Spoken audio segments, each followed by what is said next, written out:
오늘은 지난주에 이어 그 행복에 관한 내용을 계속 이어 말씀을 나누려고 합니다. 어떤 책을 보니까 무엇이 당신을 행복하게 합니까? 이런 질문으로 시작된 행복론에 대한 책이 있었는데요. 만약 여러분이 이제 이런 질문을 받았다면 어떻게 답하실 것 같아요?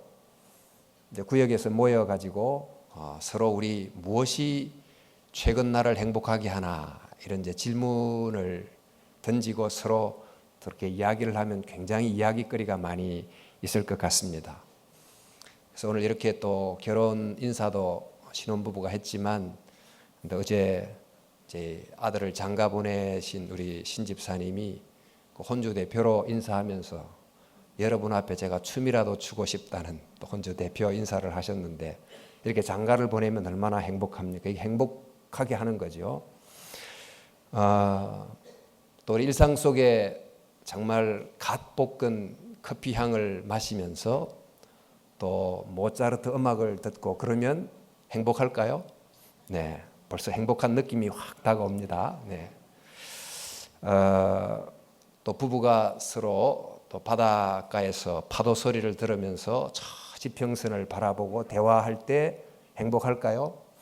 네, 아주 행복할 거예요. 이런 나를 행복하게 하는 게 얼마나 많겠습니까? 아이의 웃는 얼굴을 바라볼 때, 그 웃음 소리를 들을 때, 또 인사동 여기저기 돌아보면서 또 오래된 한옥에 또 참 그 세월의 흔적이 묻어 있는 그 기둥 나무를 이렇게 만지거나 이럴 때 주는 다양한 종류의 행복이 우리에게 있습니다. 근데 이제 행복이 간단한 것 같은데 행복이 무엇입니까? 이렇게 물으면 참 답하기가 어렵습니다. 그래서 저는 이 행복이란 주제가 사랑 다음으로 사람들이 많이 사용하는 좀 대중적인 주제이기도 해서 관심을 갖고 이 책 저 책을 보니까 이게 결코 간단한 주제가 아니었습니다. 이 소크라테스부터 아리스토틀 또 어거스틴, 칸트, 스피노자, 러셀, 불교 등 포함한 다양한 곳에서 이게 행복입니다 라고 하는 이 내용을 이해하는 것조차도 쉽지 않은 참 행복이 이렇게 어렵구나 생각을 하게 됐는데 정말 간단하게 요약해 보자면 행복이 뭔가? 이 세상은 행복은 좋은 외적 조건을 많이 가지는 것이 행복이다. 이렇게 말하는 대중적 견해가 있습니다. 그렇지 않습니까? 행복을 주는 여러 가지 좋은 조건을 많이 가진 사람 보면 저 사람 행복한 사람이다. 그렇게 생각하고 나도 이제 그런 조건을 어떻게 하면 많이 얻을까? 이렇게 생각하고 노력하지 않습니까? 그런데 이제 그렇게 기대한 만큼 외적 조건이 행복을 지속적으로 주는가? 이제 그런 점에서는 아주 퀘스천이 많이 던져집니다. 외적 조건이 주는 행복감이 곧 약화가 되고 또 다른 조건을 계속 구하게 되는 또 이제 우리 이스라엘 선지자들이 예언한 바입니다만은 외적인 좋은 조건이 자칫 진짜 행복을 방해하는 장애물이 될 수 있다. 그런 게 이제 선지자들의 많은 지적입니다. 솔로몬이 그 대표적인 예인데 너무너무 좋은 조건을 가졌기 때문에 가장 중요한 하나님을 사랑하는 행복을 잃어버려요. 솔로몬이 후반부에 가면 우리도 주변에 너무너무 좋은 조건 때문에 사실 하나님을 경외하는 이 큰 행복의 가치를 망각하고 살아가는 행복한 것 같은데 진짜 행복은 놓쳐버리는 이런 사람들이 주위에 대단히 많을 겁니다. 또 행복이 뭐라고 생각합니까? 그러면 요즘 또 대중적 견해 하나는 행복한 느낌, well feeling을 행복으로 생각하는 견해가 많습니다. 그러니까 이런 행복한 느낌을 얻게 하기 위해서 좋은 분위기를 찾아다니기도 하고 또 때로는 적극적 사고방식, 긍정 심리학을 통해서 심리적 감정을 또 조정하기도 하는 이런 것도 많이 있습니다. 그런데 이런 행복한 느낌은 꼭 선한 방법이 아니라도 주어지기도 하고 때로는 이제 약물을 통해서 조작되기도 하는 그런 게 있습니다. 이 이 행복한 느낌은 꼭 윤리적인 삶, 도덕적인 삶 이런 걸 살 필요가 없는 이제 이런 경우도 있습니다. 어쨌든 이제 대중적인 견해는 좋은 조건을 많이 갖는 것, 또 좋은 필링을 느끼며 사는 것 이렇게 이제 가르치지만 성경은 행복을 뭐라고 말할까? 그래 한마디로 요약하는 것이 조금 어렵습니다만은 이제 좋은 느낌, 좋은 조건 이런 흐름에 따라 설명하자면 좋은 사람이 되는 것입니다. 성경이 말하는 행복은 성경에 행복이라고 나온 구절이 몇 구절이 있는데 그 중에 하나를 소개하자면 내가 오늘 너의 행복을 위하여 내게 명하는 여호와의 명령과 규례를 지킬 것이 아니냐. 여기 나오는 행복이 그 토브라는 뜻이에요. 이 토브라는 말 들어보셨죠? 그러니까 창세기에서 하나님이 천지를 창조하시고 보시기에 좋았더라 하는 게 바로 토브입니다. 그러니까 하나님 보시기에 좋음, 이게 이제 토브인데 이제 이 좋음이라는 것은 내가 기분 좋음 그런 의미를 넘어서서 또 어떤 좋은 외적 조건 그런 걸 넘어서서 하나님 보시기에 좋음입니다. 즉 하나님이 창조하셨던 그 본래의 모습 안에 머무는 것 이게 이제 토브입니다. 그러니까 뭐 구태여하자면 웰빙에 이제 가깝다고 할 수 있겠습니다.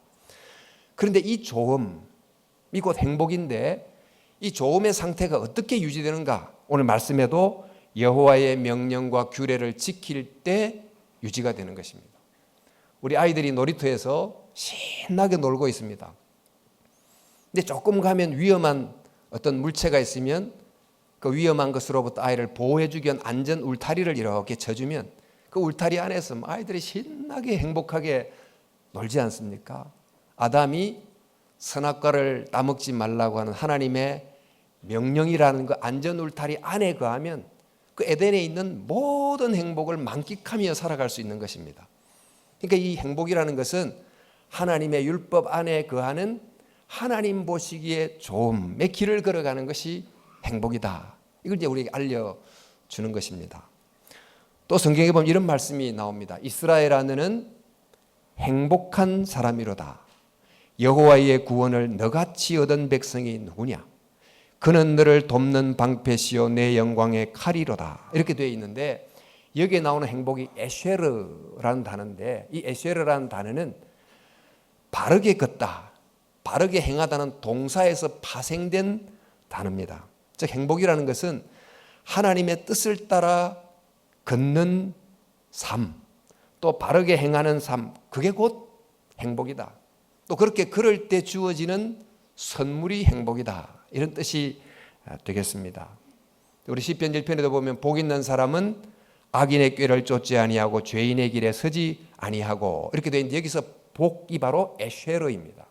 그러니까 올바르게 걸음, 또 하나님의 뜻을 따라 행함인데 율법과 말씀이 바로 그 하나님이 말씀하시는 그 오름의 길을 걷게 함으로 행복하게 해준다. 이런 말씀이 되겠습니다.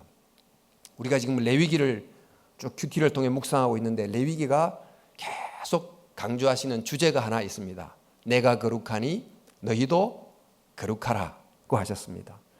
우리는 주로 이제 거룩이라는 것을 굉장히 종교적 인간이 되는 것으로 생각하시지만은 이 거룩은 어떤 의미냐 하면 하나님이 창조하신 그 올바른 관계적 하나님과의 또 사람과의 세상과의 관계 안에 거하는 것이 하나님을 닮은 거룩이라는 것입니다.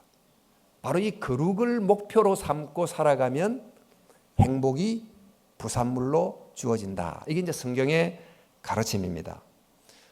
앞서 말씀드린 것처럼 좋은 느낌이 행복이다. 또 좋은 조건이 행복이다 생각하고 그 행복 자체를 목적으로 추구하며 살아갑니다마는 성경은 행복 자체를 목적으로 삼을 때 행복이 주어지는 것이 아니고 말씀하신 하나님이 보시는 것 좋음, 바름, 또 거룩 이걸 목적으로 삼고 그 길을 걸어가면 하나님이 주시는 열매 또 부산물 결과가 바로 행복이다라고 가르쳐주고 있습니다. 그래서 성경은 강조하기를 너 행복을 추구하라 그렇게 하지 않으시고 하나님이 말씀하시는 길로 걸어가라 이걸 계속 강조하십니다. 그러면 행복하기 때문이죠.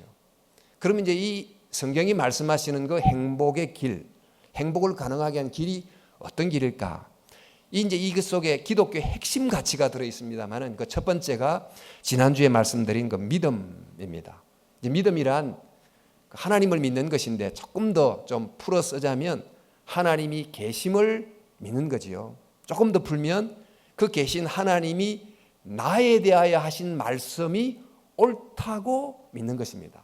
나에게 어떤 말씀을 하십니까? 내가 너를 창조했고 내가 너를 선택했고 너는 여전히 십자가의 사랑 안에서 나의 은총을 받고 있는 자라고 말씀하십니다. 그 말씀을 아멘 하고 받는 게 바로 믿음이라는 것입니다. 바로 이런 믿음을 가질 때 세상이 여러 가지 조건으로 나를 평가하고 비교하고 그래서 나를 불행한 감정으로 몰아넣을 때라도 그 하나님의 나를 향한 변함없는 사랑하심, 그 사랑받음에 대한 확신, 그 믿음이 나로 하여금 행복한 감정을 갖게 도와준다는 것입니다. 그 믿음이 행복으로 이끄는 거죠. 그 한 번은 이제 예수님의 제자들이 사역을 마치고 돌아와서 예수님께 아주 기쁨에 찬 보고를 합니다. 사역을 나갔는데 보니까 귀신들이 하늘에서 떨어지고 어마어마한 역사가 일어나서 기분이 좋아가지고 주님께 와서 주여 우리에게 사역에 이런 결과가 있었습니다. 그럴 때 주님께서 하시는 말씀이 귀신들이 너희에게 항복하는 것으로 기뻐하지 말고 너희 이름이 하늘에 기록된 것으로 기뻐하라. 왜 이런 말씀을 하셨을까요? 지금 제자들이 사역이 잘 돼서 기뻐했지만 항상 잘 되기만 할까요? 안 될 때는 그럼 어떻게 합니까? 안 될 때는 행복할 수 있습니까? 우리의 행복이 이런 끊임없이 바뀌는 외적 조건에 의존되어 있다면 늘 행복했다가 불행했다가 이런 롤러코스터를 타게 될 것입니다만은 예수님은 변함이 없는 어떤 반석의 기초를 두라. 그게 무엇이죠? 너의 이름이 생명책에 기록되어 있다. 너는 하나님의 사랑을 받고 있다고 하는 이 믿음의 기초를 두게 하시는 것입니다. 저와 여러분들도 이런 믿음의 기초를 둘 때 항상 기뻐하는 이 바울의 말씀이 가능하게 될 줄로 믿습니다. 믿음, 이 첫 번째 길입니다. 두 번째가 바로 이제 사랑이었죠. 받음으로도 행복합니다만은 줌으로 생기는 행복은 더 높은 행복이 되는 것입니다. 미국의 유명한 그 심리학자 중에 셀리그만이라는 박사님이 계신데 이분이 자기 심리학과 학생을 대상으로 이런 실험을 했습니다. 이제 하나는 자기의 즐거움과 쾌락을 추구하는 활동을 하나 하고 그 느낀 결과를 레포트로 쓰고 또 하나는 좀 자선과 파괴를 실천할 수 있는 활동을 하나 하고 그 느낌과 결과를 레포트로 쓰고 이래서 이제 가져오게 했는데 그 결과가 여러분도 예상할 수 있겠지만 영화도 보고 아이스크림도 먹고 즐겁게 지내고 느꼈던 행복을 쭉 쓰고 또 어려운 곳에 가서 봉사하고 섬기고 활동을 한 다음에 쓰고 보니까 봉사함으로 얻은 행복, 줌으로 얻은 행복이 훨씬 더 오래가고 지속적이고 감동을 주는 행복이 됐더라. 이런 이제 레포트를 쓴 거예요. 예수님 말씀하신 것처럼 정말 주는 행복이 받는 행복보다 더 크다. 즉 사랑 속에 행복의 길이 있다. 이 말씀을 기억하고 저와 여러분들이 꾸준히 사랑을 통한 행복의 길을 걸어가야 될 줄로 믿습니다. 그래서 오늘 이제 한 가지 더 추구할 것은 바로 소망입니다. 소망.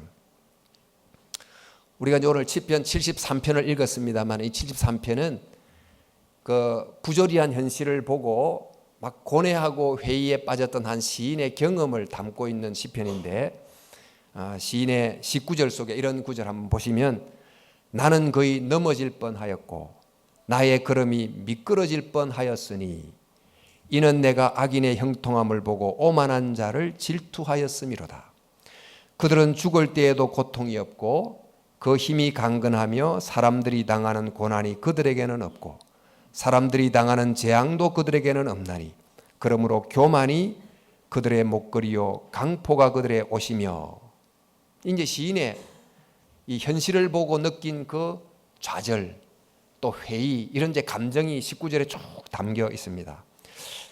우리도 이제 이런 현실을 볼 때 우리의 마음속에 기분 좋다, 행복하다, 그런 느낌을 느낄 수 있을까요? 정말 저 사람은 벌 받아야 되는데 싶은 사람이 너무너무 잘 되고, 아니 뭐 건강도 하고 모든 일이 막 형통하고, 뭔가 세상이 이러면 되나, 이런 걸 느끼게 해줄 때 행복감을 느낄 수 있을까요? 이제 시인이 이제 그런 현실을 보고는 마음이 굉장히 힘든 거죠. 불편하고, 그리고는 나는 참 불행하구나, 저 사람은 행복하구나, 이런 이제 생각을 하게 되면서 자기의 심정을 이렇게 토로합니다. 이렇다면 내가 깨끗한 마음으로 살아온 것과 내 손으로 죄를 짓지 않고 깨끗하게 살아온 것이 허술한 말인가? 살고 싶은 기분이 별로 생기지 않고, 열심히 일해야 되겠다는 의욕도 사라지고, 이렇게 되는 겁니다. 그러니까 우리가 이제 이 세상에 여러 가지 뭐 등등의 부조리의 모습을 보면서 이런 느낌을 종종 느끼지 않습니까? 이제 그러다가 이제 이런 생각이 그를 찾아옵니다. 나도 그들처럼 살아야지, 이런 생각을 하게 되는 거예요. 아니, 나만 손해 볼 수는 없잖아, 이런 생각을 하고 이제 나도 저들처럼 살아야지, 이렇게 하다가 답답하다 보니까 성전에 가서 기도를 해보자 하고 이제 기도를 하러 들어가서 기도를 합니다. 어떻게 기도를 시작했을까요? 참 하나님 참 힘드네요. 세상이 어떻게 이렇습니까? 이런 이제 푸념이 담긴 내용을 가지고 이제 기도를 하면서 갑자기 그의 눈이 확 열린 거예요. 이제 그가 지금 이 세상의 현재를 보고 또 악인의 현재를 보고 낙담하고 불행에 빠졌던 그가 그 세상의 끝을 보고 악인의 삶의 그 끝을 보면서 생각이 확 달라지게 된 것입니다.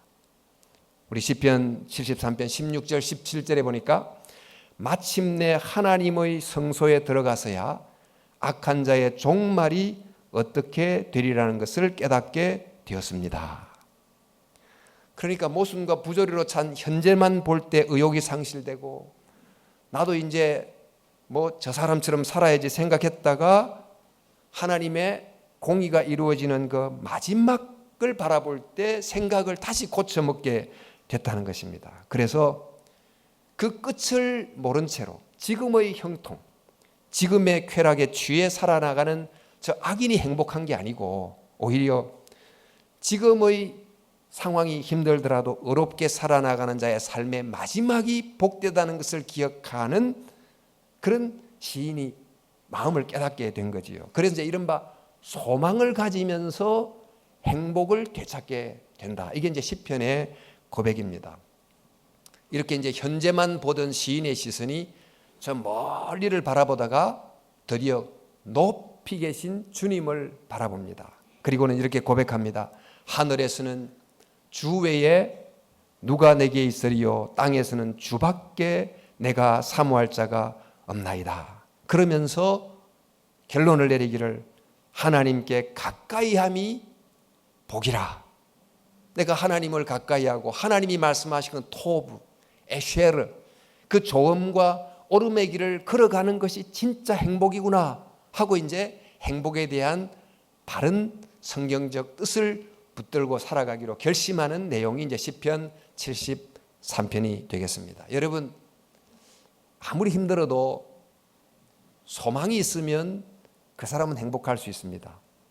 그러나 소망이 사라지는 순간 행복은 사라집니다. 이 세상에 있으면 가장 귀한 단어가 희망, 소망이 아닐까 싶습니다. 저희 교회 이렇게 항암의 과정을 거치면서 참 힘들게 투병하시는 분들이 들어 계십니다만은, 우리 집사님 한 분은 지금 요양원에 계신데, 또 그리고 상황이 참 많이 안 좋으시기도 합니다만은, 이럴 때 어떤 마음이 들까요? 근데 몸도 피곤하고 힘들고, 왜 나에게 이런 어려움을 주셨나, 이런 생각 때문에 행복하기가 쉽겠습니까?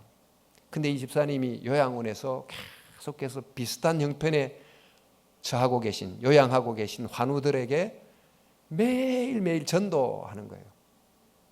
나를 이곳에 두신 것은 질병 속에 있는 이분들에게 주의 복음을 전하라는 하나님의 뜻이구나 생각하고 계속 복음을 전하는데, 저는 이 집사님의 모습을 보면서 이분이 지금 이 현재만 보면 견디기가 어려울 거야.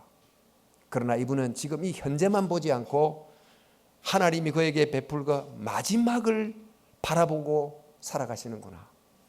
하나님이 그에게 주실 그 천국이란 마지막을 바라보기 때문에 이 어려움을 정말 믿음으로 극복해내시는구나 하는 것을 생각하게 됐습니다.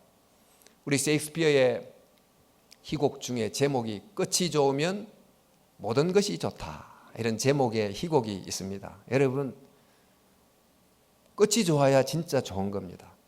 근데 여러분에게는 정말 끝이 좋으세요? 지금은 좋은데 끝이 안 좋은 겁니까? 지금은 좀 그렇지만 끝이 정말 좋은 것입니까? 진짜 끝이 좋음에 대한 소망이 있는 사람은 행복할 수 있는 줄로 믿습니다. 우리의 끝, 하나님이 예비한 우리의 마지막, 바로 하나님의 나라인 것입니다. 바로 이렇게 소망이 우리에게 행복을 주는 것입니다. 바로 이 소망을 이 신앙이 아니면 어떻게 얻을 수 있습니까? 자, 이제 성경이 말씀하시는 또 하나의 길은 뭔가 하면 감사합니다. 감사. 소망은 우리를 저 멀리까지 보게 해줍니다. 근데 감사는 지금 여기를 신앙의 눈으로 보게 도와줍니다. 요즘 우리 사회가 워낙 빠르게 바꾸시다 보니까 그 시대의 키워드가 막 급속히 바뀌고 있는데, 얼마 전까지만 해도 키워드가 웰빙이었다가 그 다음에 우리 모두가 다 아프다, 그래서 힐링으로 이제 바뀌었고, 그 다음에는 이제 욜로로 이제 키워드가 바뀌었다가 요즘 키워드가 소확행이라고 합니다. 최근 키워드가 소확행입니다. 예능에서도 이제 일상의 이 작은 행복을 강조하는 효린의 민박, 이게 아주 인기리에 시청률을 기록하고 있고, 또 영화 중에서도 이제 청년이 이 어려운 취업난 때문에 아예 그냥 농촌으로 내려가 가지고 자급자족하면서 일상을 보내는 그 리틀 포레스트라고 하는, 스토리도 별로 없는데 그냥 다큐를 담은 이런 영화가 아주 또 많이 관객을 모으기도 합니다만은, 자, 이런 그 소확행은, 사실 행복은 저 미래에 있다. 행복은 아주 강도 높은 특별한 사건이 당신에게 일어날 때나 주어진다, 이렇게 생각하고 미래의 행복을 위해서, 또 미래의 행복을 가져다 줄 어떤 특별한 어떤 성진이나 성공이나 이런 걸 위해서 더 노력하라, 더 애쓰라, 이렇게 이제 말해왔던 그 우리의 시대의 문화가 있는데, 우리 지금 삶이 이제 그런 것을 강조하기가 너무나 힘든, 삶 자체가 너무나 팍팍해진 그런 세상이 되다 보니까 이제는 꼭 행복을 그 미래에서만 찾아야 되나, 행복을 강도 높은 어떤 특별한 일에서만 찾아야 되는가? 아니다. 행복은 소소한 것에서도 있다. 강도는 높지 않지만 빈도가 높은 아주 평범한 일에서도 우리는 얼마든지 행복을 찾을 수 있다, 이렇게 이제 가르치는. 그리고 이제 행복은 소위 말해서 성공한 사람들만이 누리는 전유물이 아닌 평범한 사람들도 누릴 수 있는 공유물이다, 이런 이제 생각은 매우 필요하고 또 건전하다고 생각이 됩니다. 이 작은 것에서부터 행복을 찾는 이런 것이 지니는 경쟁적인 면이 있습니다만은, 그러나 또 안타깝게도 큰 비전을 아예 그냥 포기해버리는, 그리고 이 일상의 현재에 안주해버리는 이런 이제 부정적 면도 이제 함께 있습니다. 그런데 이 소확행이 사실 그 일상이 갖고 있는 이 깊은 의미를 발견하기보다 사실 사소한 소비를 통한 확실한 행복, 이것을 추구하다 보니까 이 소비를 할 때 주어지는 구매의 만족이 있기는 하지만은 또 다른 것을 구매해야 되는데 구매하지 못하는 그 긴 시간의 불만족 시간이 계속 존재한다는 것. 그리고 또 이런 소비를 통한 이 작은 행복은 정말 이 초월적 비전, 이 평범한 세상이 가진 정말 깊은 의미는 별로 깨닫지 못하는 이 정도 선에서 끝이 나고 있다고 합니다. 그런데 성경은 우리에게 어떻게 가르치죠? 성경은 범사에 감사하라. 이 범사라는 것은 아주 일상도 포함하고 지금 이 현실도 포함하고 또 힘들고 어려운 것도 포함하는 이 모든 게 이제 범사 속에 들어 있습니다. 근데 감사는 이 모든 것 속에서 정말 뭘 보게 하느냐? 평범한 것을 보면서 그 평범함이란 그릇 속에 담긴 하나님의 특별한 은혜를 보게 해줍니다. 우리는 뭐 아침 햇살, 따스한 바람, 푸른 잎새, 또 미소 짓는 꽃들, 또 아기의 웃음소리, 친구, 교회, 예배, 가족 이런 일상들을 참 평범하다고 보지만은 그러나 여러분 이 평범함이 그저 주어진 게 아니고 쉽게 주어진 것이 아니고 하나님의 특별하고 초월적인 권능이 만들어 주신 거예요. 그래서 이 감사라는 것은 평범한 땅의 일상을 보면서 그 속에서 초월적 하나님을 발견하게 도와주는 것입니다. 이 짧은 순간 속에서 영혼을 보게 도와주는 것입니다. 소소하고 평범한 것 속에서 큰 은혜를 보게 하는 영적 지평을 갖게 해주는 것입니다. 더 나아가서 이제 감사는 고통과 힘든 일까지도 그 속에 담긴 하나님의 뜻을 바라보게 해줍니다. 따라서 이 감사는 그저 어려운 현실을 좀 도피해가지고 평범한 작은 것으로 만족하는 정도가 아니고 모든 현실 속에서 하나님을 깨닫게 하고 만나게 하고 극복하게 도와주는 것입니다. 구약에 전도서란 책이 있습니다. 이 전도서가 인생의 허무함을 말하면서 이 허무함을 어떻게 이기느냐, 인생의 허무함을 이기는 길 두 가지를 알려주는데 그 하나가 바로 메멘토 모리, 무엇이죠? 죽는다는 걸 기억하라. 인생의 마지막을 기억하는 건데 이 인생의 마지막이 성도들의 경우에는 정말 하나님이 허락한 지복이 우리의 마지막이다. 메멘토 모리. 또 하나가 까르페 디엠. 지금 현재를 붙들어라. 하나님이 우리의 일상 속에 그냥 흩뿌려 놓은 일상 속의 작은 행복들을 찾아서 그것을 붙들고 살아가라는 것입니다. 감사가 이것을 하게 해 주는 것입니다. 그래서 감사가 행복에 이르는 성경이 말하는 네 번째 길입니다. 마지막으로 우리를 행복으로 이끄는 길, 성경이 말하는 길이 뭐냐면 그건 겸손입니다. 겸손. 예수님 말씀하시기를 심령이 가난한 자는 복이 있나니 천국이 그들의 것이미요. 우리 심령이 가난하다 이 말씀의 뜻이 뭘까요? 인간이 본래 어떤 존재인지를 깊이 자각한다 하는 것입니다. 사실 요즘에 뭐 AI를 만드는 시대가 되다 보니까 인간이 인간을 생각하는 어떤 그 정도가 굉장히 좀 교만하다 할까? 그러나 인간이 뭡니까? 인간은 흙으로 났다가 흙으로 돌아가는 존재입니다. 아무리 영화를 누린다 할지라도 정말 먼지처럼 사라지고 쓰러질 그런 존재가 아닙니까? 이런 인간의 기본적인 가난함을 깊이 자각하는 것이 심령이 가난한 것입니다. 이 심령이 가난한 사람은 지금 우리가 살고 있는 이 삶의 여러 가지 상황을 당연한 권리처럼 생각하지 않습니다. 지금 오늘 내가 숨쉬는 공기를, 또 만나는 친구들을, 또 저 푸른 대지를 내가 당연히 누릴 권리를 가진 자처럼 생각하지 않는다는 것입니다. 사실 한번 질문해 보면 내가 도대체 뭐길래, 내가 뭐 대단한 존재이길래 이런 나를 살게 하는 것을 당연히 누릴 권리를 가진 존재가 내가 되는 것입니까? 우리 파스칼의 말처럼 한 개의 물방울이나 수증기 조금으로도 죽을 수 있는 연약한 존재가 인간입니다. 하나님이 주신 선물이 아니면 나라는 존재가 있을 수가 없는 정말 기본적으로 가난한 존재라는 것을 깊이 자각하는 것, 이게 바로 심령이 가난한 자입니다. 바로 이런 사람의 겸손, 이 겸손은 모든 걸 고맙게 생각해요. 참 모든 게 은혜라고 생각합니다.